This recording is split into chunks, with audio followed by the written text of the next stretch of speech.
Evangelho, o livro de Atos, capítulo 11, ainda, a última sessão.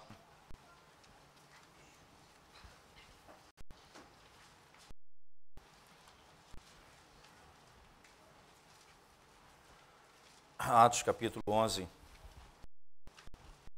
verso 19 ao fim do texto.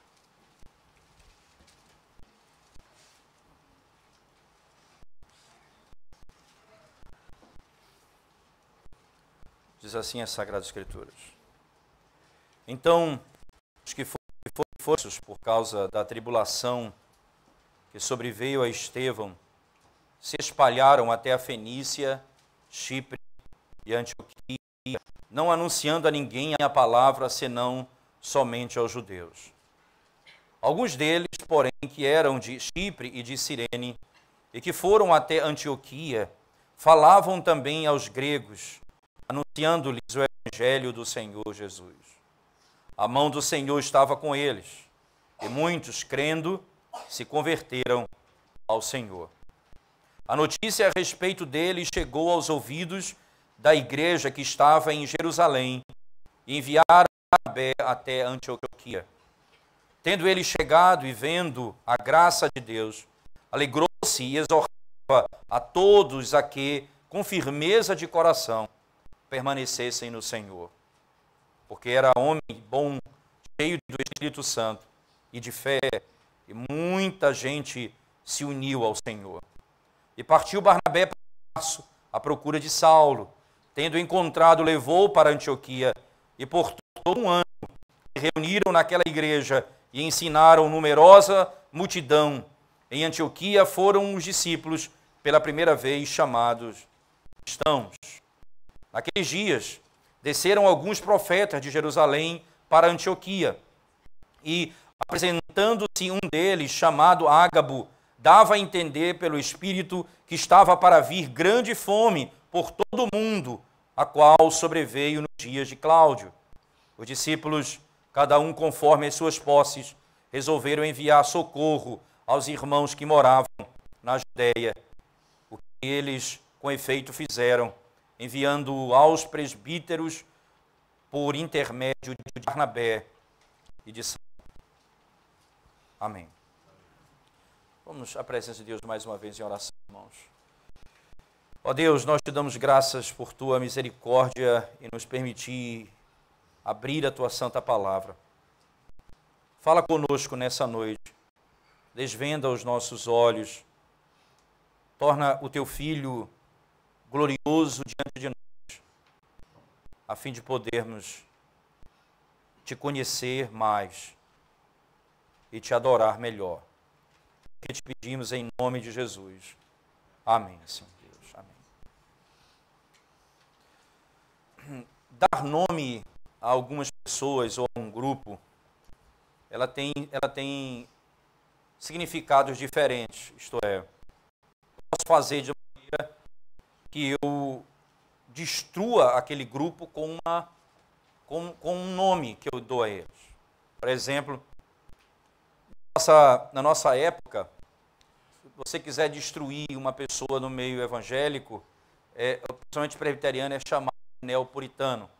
Você falar, fulano é neopuritano, está morto, você não sabe nem o que é isso, nem o que significa isso. Acabou o nome da pessoa, você vai ter que passar a vida se explicando para saber se é isso mesmo, se o que a dúvida vai parar sobre você por onde você for. Certa vez, num determinado presbitério, para que eu fosse recebido no presbitério, a pergunta foi exatamente essa: você se considera um neopuritano? Então a minha resposta foi, antes de eu responder, eu gostaria que você me dissesse, conceituasse para mim o que é exatamente neopuritano. Porque de repente, dependendo do seu conceito, ele disse, nem ele mesmo sabia o que ele estava dizendo. Mas botou o nome em alguém e você destrói a pessoa. Agora acontece também que quando você quer viver uma vida reta, plena, numa sociedade caída como a nossa, quando você vive com sua esposa, numa sociedade onde a família é destruída e você busca viver uma vida reta, as pessoas vão dizer que aquilo ali é um radical. Quando os seus filhos não frequentam os mesmos lugares que os filhos deles frequentam, quando eles não participam da mesma roda de amigos que eles frequentam, diz: olha, fulano é um casal real. Isso não tem significado bom na mente dele. Ele está destruindo a pessoa. Mas certamente, chamar ou dar nome a alguém é uma maneira rápida de destruir a pessoa ou de livrar a pessoa de uma condenação. Aqui em Antioquia, foi a primeira vez na história em que os discípulos de Cristo foram chamados de cristãos. Entenda que nos parece claro que não foi dado por eles mesmos esse nome. A Escritura diz, né, no verso 26, da última parte, em Antioquia foram os discípulos, pela primeira vez, chamados cristãos. E por que esse nome na cidade de Antioquia? A cidade de Antioquia, irmãos, certamente era uma cidade, diz os historiadores, que era a terceira cidade mais importante daquela época. Então as trevas pairavam ali no que diz respeito à prática de adoração a uma deusa e à prática de imoralidade que havia naquela região. Consequentemente, perceba que seguir a Cristo ou ouvir o Evangelho e ser salvo numa sociedade como essa, necessariamente apontaria para uma outra direção. Eles viveriam uma vida diferente daqueles que viviam ali. Então, quem são esses? São os que seguem a Cristo. São os pequenos cristos. São os cristãos. Quem são esses? São esses que têm como governador Cristo, como Senhor Cristo e como Deus. Como é exatamente que nós somos conhecidos? Como as pessoas olham para nós? No lugar onde nós estudamos, elas sabem a quem eu sirvo? Quem é o meu Senhor? Elas conhecem a minha conduta? No meu trabalho, as pessoas me reconhecem como alguém que não segue os padrões que eles seguem? Como eles me chamam? Como eles me chamam? A verdade, irmãos, é que a grande maravilha não é necessariamente como as pessoas nos chamam, mas é como Deus nos vê. Esse é um aspecto importante. Porque botar nome em alguém pode ser para destruição ou não, mas como Deus nos vê, essa é a grande verdade. Ora, é interessante que o Senhor Jesus Cristo, né, nas palavras do apóstolo Paulo, na carta aos Coríntios, diz que nós somos loucos, diz o apóstolo Paulo. Nós somos loucos. É interessante que lá no Salmo ele diz louco no seu coração, não há Deus. Ser louco, quando a sociedade nos chama de louco, pode ser um grande elogio. Mas quando Deus chama um homem de louco, certamente é destruição. Louco. Hoje pedirão a tua alma. O que tens preparado para quem é? Para que serve toda a tua luta nessa vida? Diz o louco no seu coração, não existe Deus.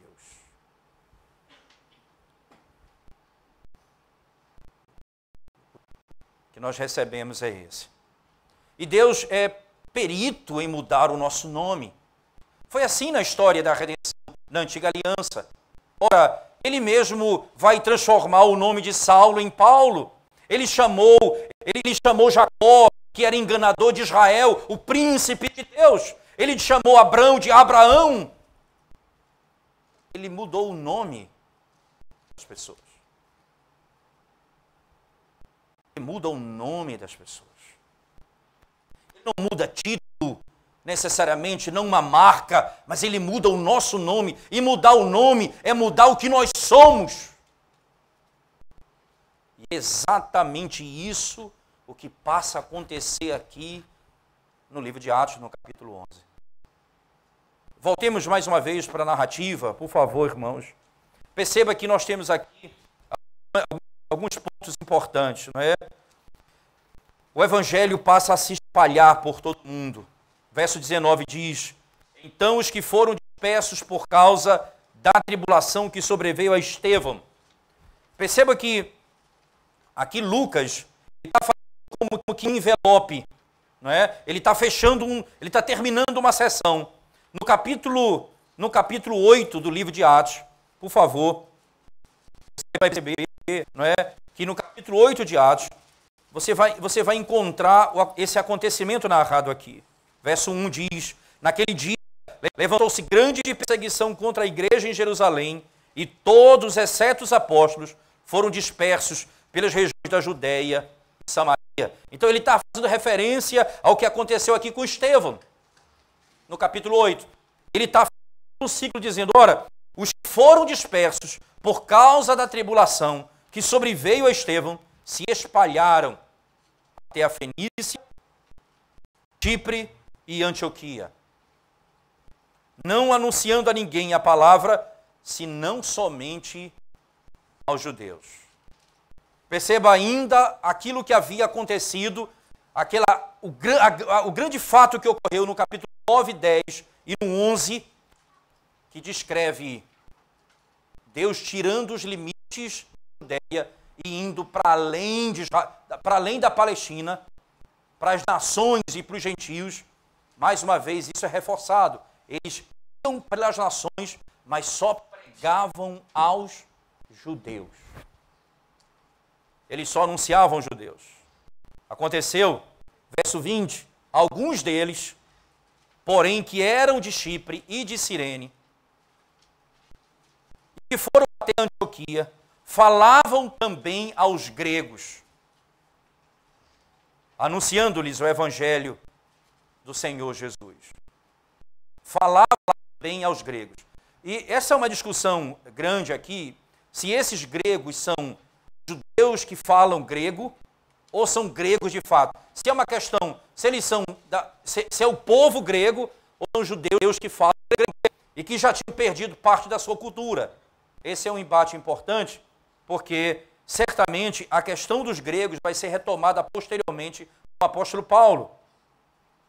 E isso nos parece mais claro pelo fato de que é enviado também, veja bem, é enviado também um homem de Jerusalém para averiguar o que estava acontecendo. Perceba, se fosse apenas simplesmente judeus, não havia necessidade de alguém averiguar. Não aconteceu isso na Judéia, mas aconteceu em Samaria, que já era meio termo.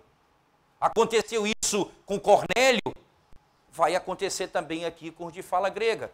Então, provavelmente, não é, o fato de eles enviarem alguém para checar reflete um aspecto claro, que esses não somente judeus de fala grega, mas eram também judeus de fala grega. Mas estavam saindo dos limites da Judéia, com certeza. Então, tendo isso em mente, o que eles anunciam a esses gregos? O evangelho do Senhor Jesus. Anunciando-lhes o evangelho do Senhor Jesus. Essa é a mensagem que a igreja vai proclamar por onde ela passar. O evangelho do Senhor Jesus. É interessante notar, irmãos, que o evangelho de Cristo, mas agora não é simplesmente do Salvador, mas é do Senhor Jesus. Se você lembrar das palavras no capítulo 10, no discurso, quando Pedro vai com eles até para poder falar com Cornélio, no verso 36 do capítulo 10, ele diz: esta é a palavra que Deus enviou aos filhos de Israel, anunciando-lhes o evangelho da paz por meio de Jesus Cristo. Este é o Senhor de todos. Este é o único Deus.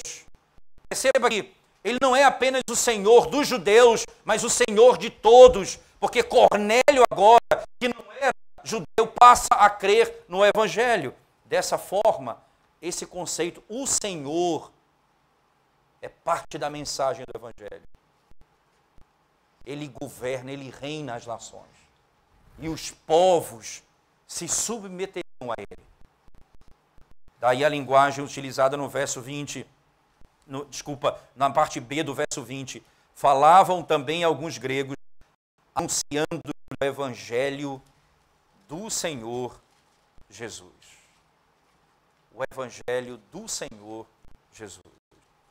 Jesus Cristo, não é aquele que é Salvador, e Senhor é aquele que governa. Do Senhor Salvador. Exatamente a estrutura da expressão. Do Senhor Salvador. Pregavam este evangelho. Ora, por que esse evangelho tem que ser pregado assim, irmãos?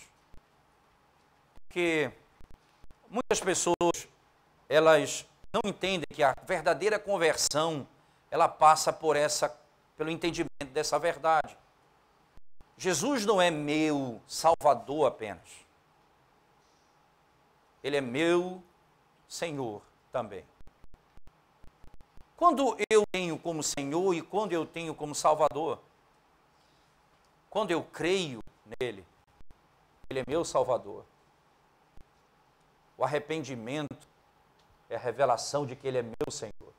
Quando eu creio, eu digo, eu confio na tua obra, eu confio na tua redenção, na obra que o Senhor promoveu para me redimir, para restaurar minha alma. Eu creio naquilo que o Senhor fez.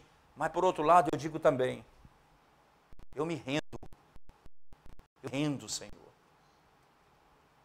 Eu abandono as minhas armas, Senhor. Eu abandono os meios que eu tenho, que está as coisas. Eu abandono a minha maneira de viver. Eu abandono a minha maneira de lidar com as coisas, de resolver meus problemas, de poder ter paz nesse mundo. Eu abandono tudo e me rendo a Ti. Tu és também o meu Senhor. Eu sou governado por Ti. Eu sou governado por Ti.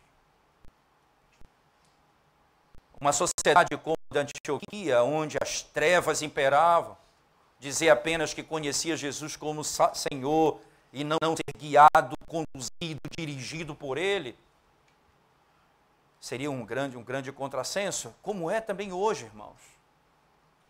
Quantas pessoas levantam as mãos da igreja dizendo, eu creio em Jesus, mas elas vivem lá fora como que o Senhor não existisse. Elas são guiadas por si mesmas, elas vivem segundo as leis do mundo, não segundo a palavra de Deus.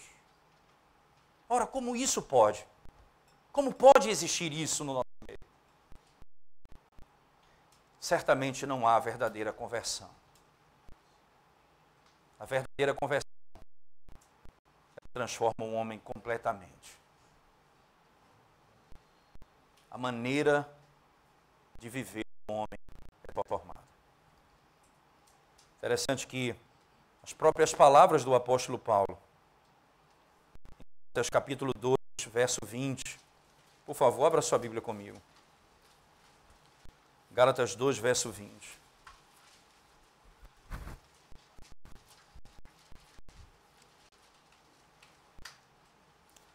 Logo, já não sou eu quem vive. Deixa eu ler o verso 19 e 20, por favor. Porque eu, mediante a própria lei, morri para a lei, a fim de viver para Deus. Estou crucificado com Cristo.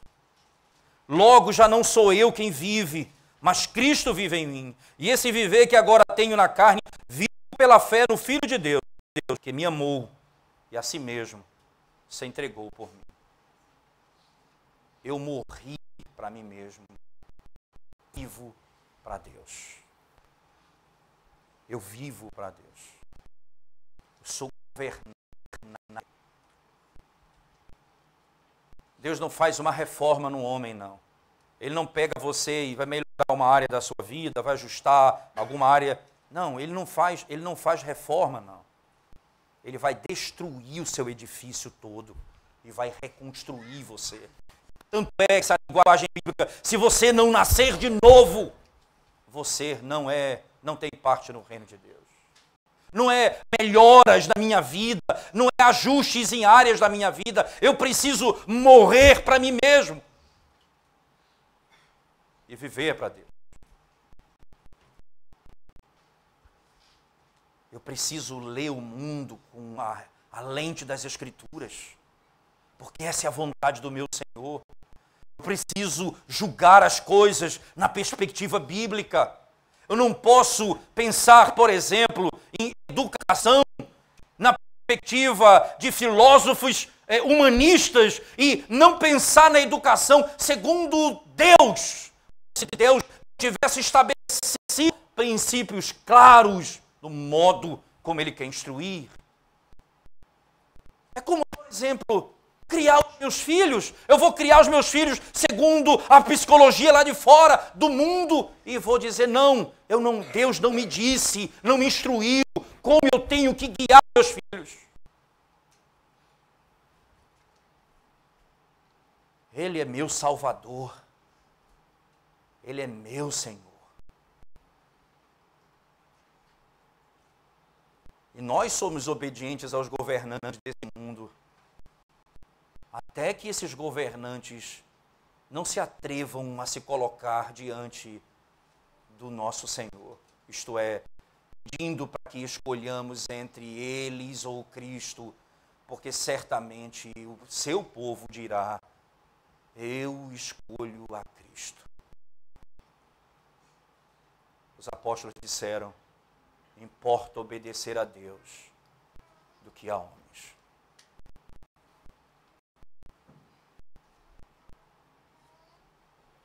O que Deus nos ensina, então, é que a mensagem que eles pregavam era mensagem poderosa de transformação.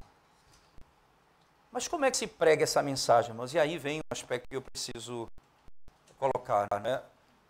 Não é só a boa argumentação, não é a boa lógica nas palavras, nas ideias, não é necessariamente só isso. Se não tiver o que vem no verso seguinte, será apenas um sino que está ressoando nos nossos ouvidos, mas não entra na nossa alma esse som.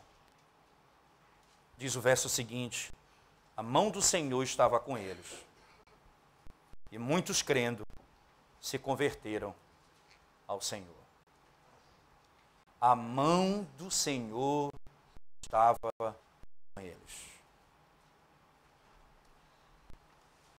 O Senhor os guiava. O Senhor estava com eles.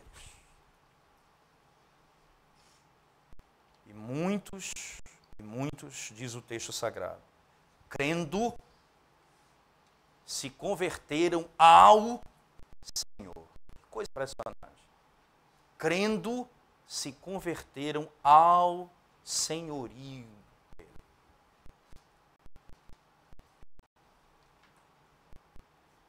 Pregar o Evangelho pelo poder do Espírito Santo. Mas um ponto importante que precisa fazer uma aplicação direta a nós aqui imediatamente é... Esses não eram os apóstolos, irmãos. Era a igreja que foi espalhada pelo mundo. Então você não imagina que aqui era simplesmente a pregação autoritativa. Não é esse o ponto da questão. Onde eles estavam, na sociedade, onde eles se encontravam, eles proclamavam a Cristo.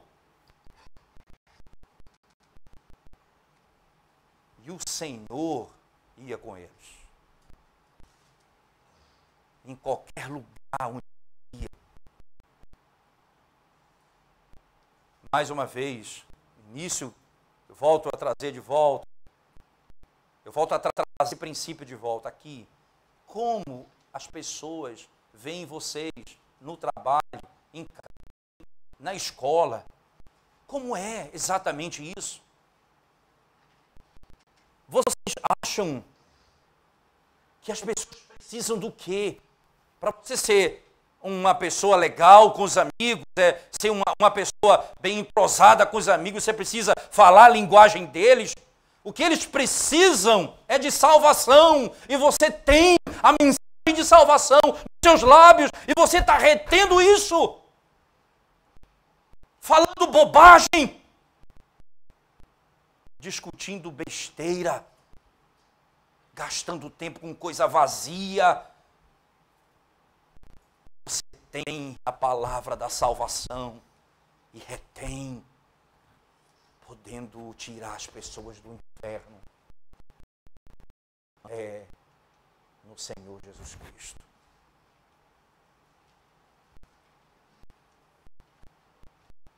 A mão do Senhor estava com eles. Foi tão impressionante isso, diz a Escritura Sagrada, que a notícia acerca dele chegou aos ouvidos da igreja em Jerusalém. Veja, eles estavam fora de Jerusalém, no arraial, estavam em Antioquia. A coisa foi tão impressionante que aconteceu lá. O Senhor conduziu de tal maneira que o evangelho sendo pregado levou pessoas à salvação. E isso chegou aos ouvidos lá na igreja de Antioquia. O que a igreja fez? Enviou um homem para lá. Veja que coisa interessante. A notícia a respeito dele chegou aos ouvidos da igreja que estava em Jerusalém e enviaram Barnabé até Antioquia. Quem é Barnabé? Primeira vez que Barnabé é citado aqui em Atos está no capítulo 4. Volte comigo um pouquinho, por favor. Atos capítulo 4. Você vai encontrar a primeira vez que é citado na Escritura.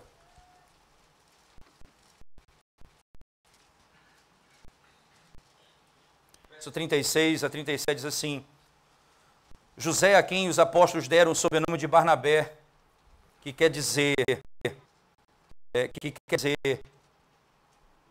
filho de exortação, levita, natural de Chipre, como tivesse um campo, vendendo-se isso e depositou aos pés dos apóstolos. Era um homem que anunciava a consolação. Era um levita, diz o texto sagrado, natural de Chipre, aquela região que é citado ali no verso 19 do capítulo 11. Então, foram dispersos por causa da tribulação que sobreveio a Estevão, se espalharam até Fenícia, Chipre e Antioquia. Então, ele era dessa região aqui, conhecia a região. E ele foi então enviado de Jerusalém para cá, ele conhecia bem aquilo ali. E quando ele chega aqui, mais uma vez, Lucas gasta um tempo descrevendo a pessoa dele, dizendo assim, no verso 24, porque era um homem cheio do Espírito Santo e de fé, e muita gente se uniu ao Senhor. Agora, o que acontece? Ele foi enviado pela igreja para quê? Para impedir o avanço do Evangelho? Para impedir que eles continuassem falando de Cristo? Ele foi checar o que está sendo pregado e como vivem aqueles que foram salvos. Por que isso é tão importante, mas como é importante isso? A gente tem uma sensação que a igreja ela tem que se espalhar de uma maneira e não tem que ter supervisão das coisas. Isso é uma visão errada de igreja. E cada um faz o que quer, anda da maneira que quer. Não. Estabeleceu o princípio. E esses homens iriam governar a igreja dessa forma. Barnabé não era um apóstolo, é verdade. Mas ele é introduzido aqui porque ele passa a introduzir o apóstolo Paulo dentro de Antioquia e começa aqui a história de Paulo anunciando o evangelho aos gentios. Barnabé chega e diz o texto, tem chegado, verso 23, e vendo a graça de Deus. Como é que você vê a graça de Deus? Da maneira como aqueles homens viviam e como eles vivem. De Cristo, o Senhor daqueles homens, da obediência a Ele, da submissão ao Evangelho. Vendo a graça de Deus, alegrou-se e exortava a todos que com firmeza de coração permanecessem no Senhor. Então ele olha para aquelas pessoas que foram convertidas ao Senhor, salvas pelo Evangelho, olha para o mundo, a tentação do mundo, as fraquezas que estão diante de nós, do nosso coração, a nossa tendência de ceder às pressões do mundo. Então ele olha para aquilo ali, olha para a igreja e diz: mantenham-se firmes no Senhor. Mantenham-se firmes no Evangelho. Não cedam. Mantenham-se em Cristo. Ele diz essas expressões. Todos que com firmeza de coração permanecessem no Senhor. Nesse momento, mais uma vez a expressão usada, sobre ele, era um homem bom, cheio do Espírito Santo e de fé, e muita gente se uniu ao Senhor. Na pregação de Barnabé também, não é? Na pregação dele também, certo? Barnabé pregava e muitos se convertiam ao Senhor. Mas Barnabé tinha uma outra missão aqui. Ele era mais velho do que Saulo, no conhecimento da palavra. Mas Saulo tinha algo que nos chama a atenção, podemos dizer assim. Existem, daquele momento aí de Atos 8, para esse evento aqui, alguns estudiosos acreditam que passaram mais ou menos de 6 a 8 anos nesse período. E há um momento na história de Saulo que muitas coisas não se encaixam muito bem na história do apóstolo. Então, muita coisa as pessoas acreditam que aconteceu nesse período, quando não se sabe muito acerca da vida dele. Por exemplo, quando ele foi levado aos céus, e ele viu coisas extraordinárias ali. Porque o que vai caracterizar esse homem,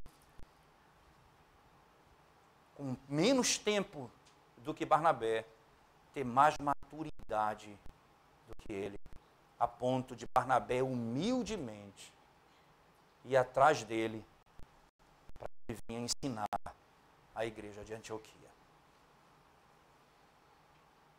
Diz o texto sagrado no verso 25, partiu Barnabé para Tarso, à procura de Saulo. Perceba que o texto ele parece vago, né, no primeiro momento.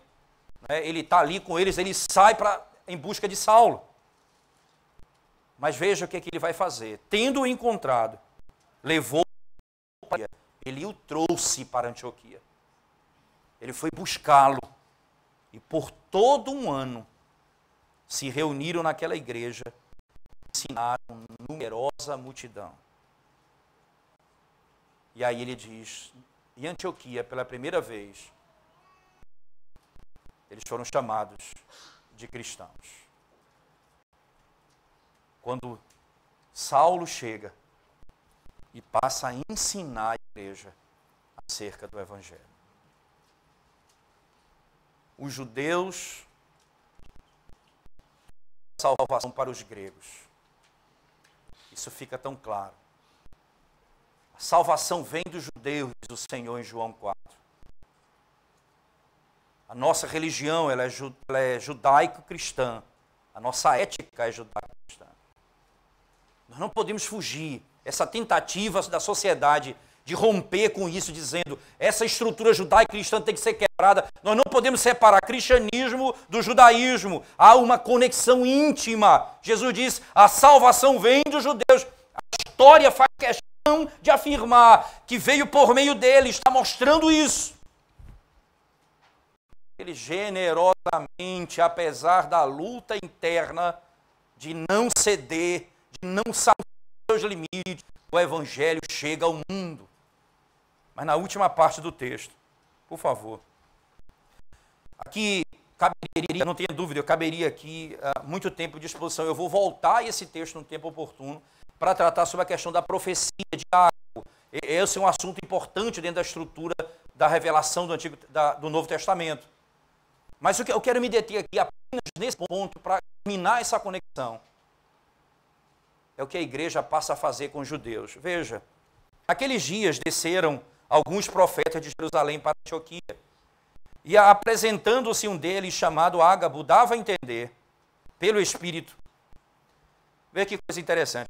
Alguns dizem assim, porque as profecias do Novo Testamento elas são diferentes da profecia do Antigo Testamento. Do Antigo Testamento era, assim diz o Senhor. Mas e como é essa profecia aqui? Dava a entender pelo Espírito. Por que ele dizia isso aqui? Pelo Espírito de Deus. Assim como no Antigo Testamento, assim diz o Senhor aqui, o Espírito estava dizendo a ele. O princípio era revelação divina. Isso não era algo da sua imaginação, isso não era uma interpretação de algo diferente. Era a revelação como na antiga aliança. Eu vou voltar a isso com mais detalhe, mas apenas que eu não posso deixar de falar, porque está escrito aqui na narrativa. Mas aí vem ainda a sequência. Dando a entender pelo Espírito que estava para vir grande fome por todo mundo. Qual sobreveio nos dias de Cláudio. Veja, ele fez uma profecia pelo Espírito de Deus e se cumpriu. Para como não é profecia de Deus, como é a imaginação dele, é a mesma coisa que acontece no Antigo Testamento. Alguns tentam afirmar que o profeta do Novo Testamento pode errar. Se ele pode errar, ele pode ser apedrejado também, como era do Antigo Testamento. Se errar, era apedrejado. Aqui não é. Ele fala pelo Espírito e o que ele fala acontece. Mas um outro aspecto importante. Os discípulos, conforme as suas posses, que coisa extraordinária, resolveram enviar socorro aos irmãos que moravam na Judéia. Os novos irmãos da Grécia souberam que os irmãos de Jerusalém estavam passando necessidade. De acordo com a posse de cada um, eles enviaram socorro aos irmãos. Eles enviaram socorro aos irmãos. O que eles com efeito fizeram enviando aos presbíteros. Perceba, ainda, você já está vendo aqui uma transposição. Né? Lembrem-se que o livro de Atos é um livro 4:30 da manhã, 4:30 da tarde. O sol já não nasceu completamente, mas não é completamente noite. A sombra ainda. E está vendo uma transposição da antiga para a nova aliança e do governo temporário para o permanente. Os apóstolos agora começam a colocar os presbíteros, esses vão ser aqueles que vão governar a igreja de Cristo. Então, eles enviam aos presbíteros, por intermédio de Barnabé e de Saulo, enviam o quê? Socorro aos irmãos. Eles nos deram, eles vieram por meio da perseguição e nos anunciaram a salvação, e nós encontramos o Salvador, Senhor. Agora, aqueles que nos enviaram o Salvador precisam da nossa ajuda. E eles então enviam suas posses para socorrer as necessidades deles. Nós não apenas socorremos as necessidades dos irmãos do nosso meio, mas devemos socorrer as necessidades daqueles que sofrem, mesmo distante de nós. Nós não podemos ser indiferentes ao sofrimento dos nossos irmãos, estejam eles onde estiverem. Nós precisamos ter um coração disposto, porque uma das primeiras coisas que o Evangelho transforma no homem é o desejo de doar, de entregar o que ele tem a Deus. Diz o apóstolo Paulo: oferecei os vossos corpos como sacrifício vivo, santo e agradável a Deus. Nós queremos ser queimados completamente ao teu serviço, Senhor. Não apenas o nosso pensamento, não apenas a nossos conceitos, mas a nossa posse, o que possuímos, a nossa casa, tudo o que temos, Senhor, é teu. E nós usamos para o teu serviço, para a tua glória.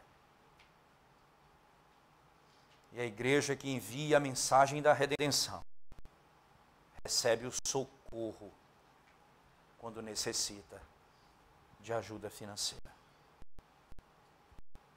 Deus transformou o coração daqueles homens, o bolso, a alma, a mente, o pensamento.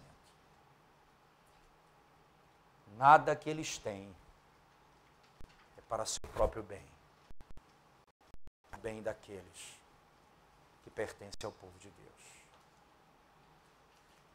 Tudo o que nós temos é para isso de Deus. Esse é o Evangelho, em que você tem Jesus como Senhor e Jesus como Salvador.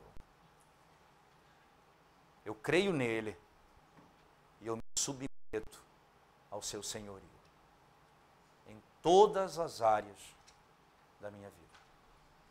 Que o Senhor, por sua graça e misericórdia, possa falar ao seu coração, ele possa ser bondoso com a sua mão poderosa, como ele foi com aqueles que pregaram aos gregos. E ele possa converter o seu coração por meio do Evangelho de Cristo nessa noite. Ele possa salvar a sua vida. Ele possa transformar a sua vida, fazendo de você um servo dele, para a glória dele. Amém.